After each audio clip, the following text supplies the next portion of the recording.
Je reçois actuellement Patrice Maccabé d'Alphabem. Bonjour. Bonjour, merci de me recevoir. Bien, ça me fait un grand plaisir de vous recevoir. Dites-moi, Alphabem existe depuis 30 ans. C'est bien ça. Quelle est sa mission exactement? Bien, nous, en fait, tous nos services se concentrent, sont organisés pour soutenir les membres de l'entourage d'une personne atteinte de maladie mentale. Et lorsqu'on parle de maladie mentale, on parle de... On parle de schizophrénie, on parle de dépression, des troubles de la personnalité limite, des troubles bipolaires qu'on appelait historiquement magnéco-dépression et les troubles anxieux comme le trouble obsessif-compulsif. Est-ce que cette personne-là doit vraiment être diagnostiquée pour venir aider l'entourage? Ou Non. dès qu'il y a un signe, on s'en va chez vous en courant puis on se fait En plein aider? ça. En plein ça, c'est pour ça aussi que notre campagne cette année, ça s'appelle avantdecraquer.com.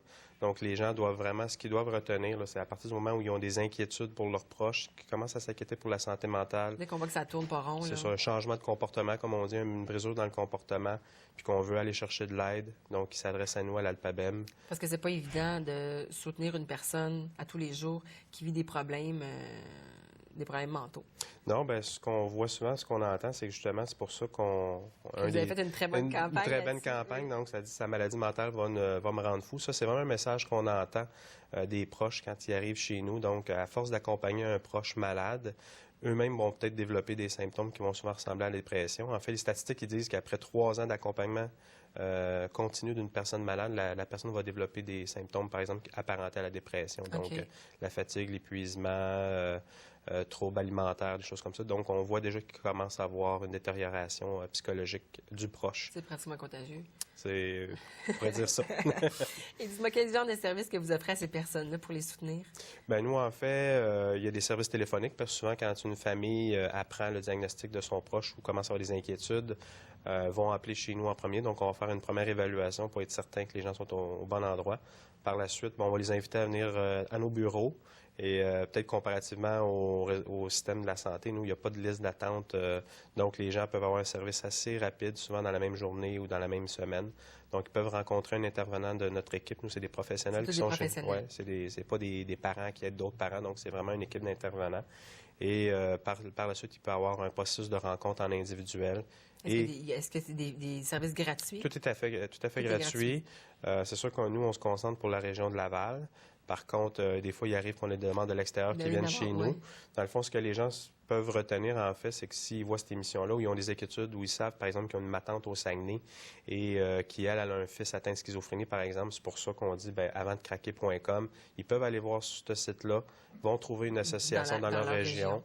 Mais nous, on s'occupe vraiment des gens de Laval. Donc, et que ce soit les parents, les enfants, c'est vraiment l'entourage qui s'adapte à peu importe l'âge. Donc, les gens, ce qu'ils ont à retenir aussi, c'est qu'il y a une personne malade ou qui a des symptômes apparentés à la maladie mentale. Nous, on aide son entourage, donc autant les enfants. Nous, ça commence de 6 à 99 ans, donc il n'y a pas de problème avec ça. Okay. Ça peut être même des fois une amie, une personne significative, un collègue de travail, un patron. On donne la formation d'entreprise des fois, comment réintégrer ou maintenir une personne dans le milieu du travail. Donc, c'est ouvert vraiment à l'entourage au sens large.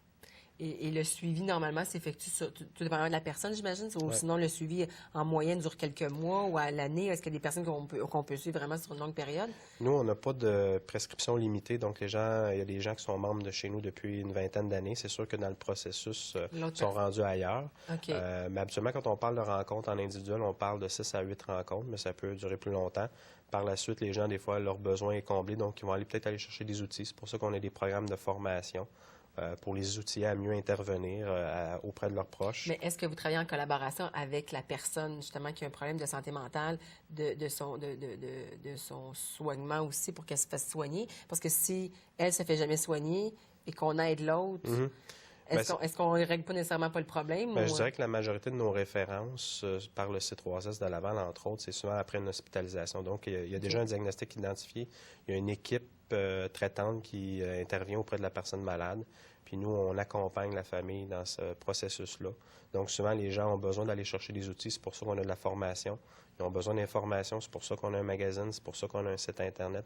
C'est pour ça aussi qu'on organise. Donc, vous êtes évolutif aussi pour tous les événements, la clientèle dans laquelle le stade est rendu. C'est bien ça. Justement, il y a une semaine, du 2 au 8 octobre, il y a une semaine de sensibilisation de ça. Où est-ce qu'il y a plusieurs activités qui se regroupent dans cette même semaine-là?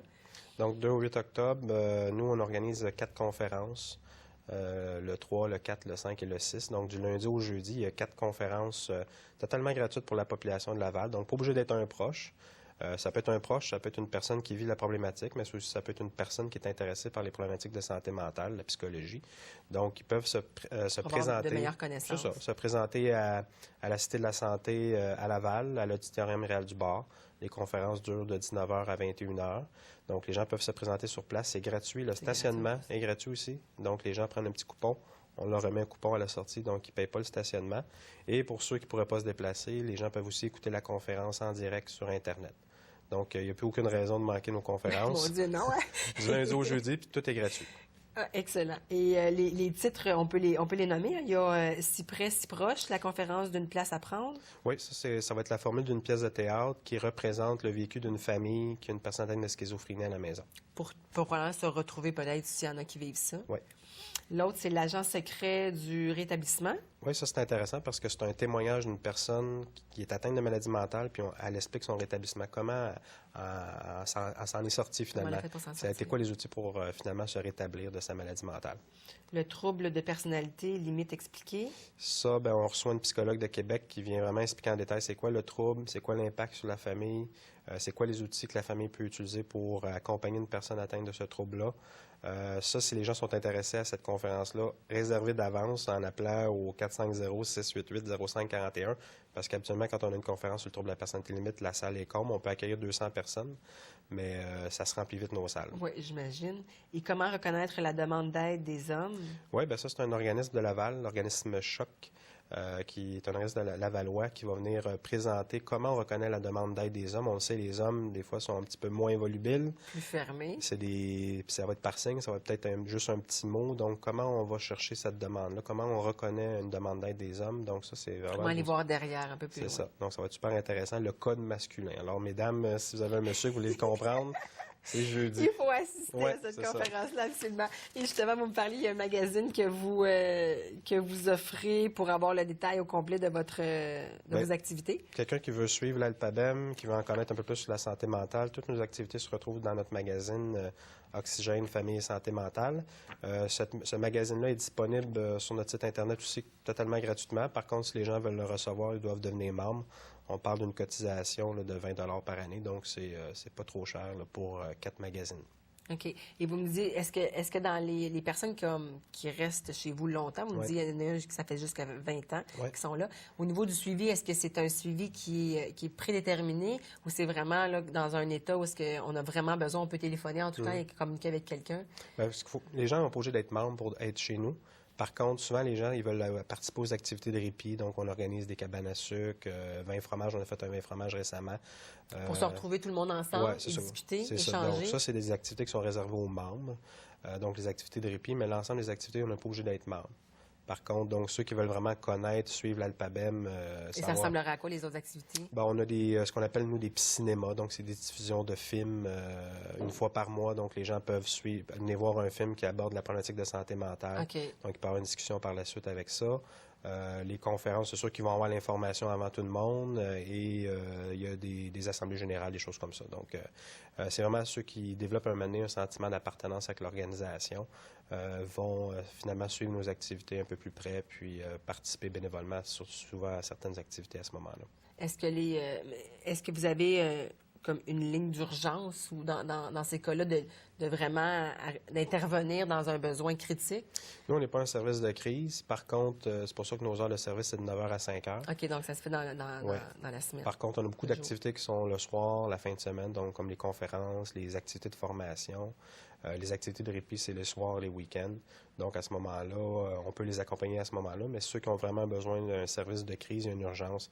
Il existe des services à Laval. On a juste à penser à l'ILO, l'urgence sociale, où ils appellent le 911 à ce moment-là, quand c'est vraiment besoin d'intervention immédiat. OK, c'est ça. Ou sinon, est-ce que c'est vraiment tous individuels ou sinon on peut faire l'intervention un peu, l'intervenant avec plusieurs personnes? Nous, quand on fait des intervenants de groupe, on peut rencontrer une famille, donc un père, une mère qui ont un fils atteint, on peut rencontrer les deux, même avec les enfants. Donc, toutes les personnes qui gravitent alentour de la personne atteinte, on peut les rencontrer en groupe. Par la suite, on peut les rencontrer individuellement. Absolument, c'est préférable pour essayer d'avoir... Mais ça reste toujours dans le même cas. Oui. C'est pas deux cas qui peuvent être similaires qu'on va fusionner ensemble. Ben, en fait, les groupes d'entraide, ça sert un petit peu à ça. Donc, c'est différentes familles qui ont des enfants, des conjoints, des problématiques différentes. Puis là, c'est un groupe ouvert. Les gens peuvent échanger, partager leur réalité, puis ils se soutiennent entre eux. Donc, chacun parle de leur situation. Donc, oui, on a ces activités-là. Puis c'est le lundi soir, et ça aussi, c'est une activité qui est gratuite. C'est gratuite aussi. Pour les gens qui nous écoutent et qui disent « Ah, moi, j'aurais besoin vraiment de m'en sortir », on peut penser combien de temps à peu près en moyenne pour dire « OK, on commence à avoir des signes un peu plus positifs, de dire « Ma gestion de ça est meilleure. Mm-hmm. Je dirais, nous, on prend l'image de la danse. Accompagner une personne atteinte de maladie mentale, c'est comme une danse. Donc, venez prendre un cours de danse. Okay. Et à ce moment-là, c'est au rythme de chacun à ce moment-là, mais il faut quand même comprendre que si l'autre ne veut pas danser avec nous... Parce que l'autre personne atteinte de maladie mentale doit coopérer un peu. C'est ça. Quand même. Là. Donc, à ce moment-là, les familles vont venir travailler plus l'aspect au niveau de la culpabilité. Il y a des deuils peut-être à résoudre. À ce moment-là, nous, on va travailler cet aspect-là, puis la personne va peut-être, à ce moment-là, fonctionner mieux personnellement. Si je passe un cours de danse, au moins 8 à 10 semaines, au minimum. Oui, ça pourrait être bien. Quelque chose comme au moins 3 mois. Ouais. Excellent. Alors, on rappelle la semaine de sensibilisation qui est du 2 au 8 octobre. Mm-hmm. Avec les différentes conférences. Le magazine qu'on peut se procurer aussi pour avoir encore plus d'activités. Oui. Est-ce qu'on peut rappeler le numéro de téléphone pour vous joindre? Oui, pour l'Alpabem, les gens de Laval, c'est le 450-688-0541. Et pour les gens à l'extérieur du Québec, on utilise le 1855-CRAQUÉ. CRAQUÉ, c'est assez... 1855-CRAQUÉ. Donc, c'est aussi simple que ça. Et le site Internet aussi? Avantcraquer.com, où les gens peuvent chercher Alpabem dans Google. Vraiment, l'image, sa santé mentale me rend fou. Alors, c'est vraiment une belle campagne qui illustre bien qu'est-ce que vous offrez comme service. Et en terminant aussi, vous avez un petit calendrier que vous offrez? Oui, bien en fait, le calendrier des conférences, les gens peuvent se le procurer à l'Alpabem. On les vend, nous, au coût de 10 $. Donc, ils vont retrouver la programmation annuelle de toutes nos conférences. Sinon, il y a le programme gratuit aussi sur Internet pour les gens qui voudraient le télécharger. Parce qu'il y a des conférences à l'année longue. Là, c'est vraiment pour sensibiliser pour la semaine. Mais sinon, vous en offrez... Une par mois. Une par mois. Habituellement, c'est le 3e mardi de chaque mois si les gens veulent se repérer. Donc, de septembre au mois de mai, on a des conférences. Et toutes ces conférences-là sont gratuites, sont aussi disponibles en web diffusion en direct aussi. Toujours. Toujours. Et merci, Maccabi. Merci beaucoup. Puis, écoute, on invite la population, s'il y a une personne qui est vraiment un peu affectée de troubles mentaux, peu importe le degré, le niveau, mais de vous téléphoner, de communiquer avec vous pour avoir plus d'aide, de soutien et de s'en sortir un peu. Oui, puis même si c'est une personne qui vit actuellement avec une problématique de santé mentale, puis elle voudrait que son entourage comprenne ce qu'elle vit, elle peut référer sa famille, ses proches, ses amis chez nous aussi. Ah, excellent aussi, oui, parce que c'est une histoire de famille, finalement, de vivre ça. Un gros merci. Merci beaucoup. Merci beaucoup.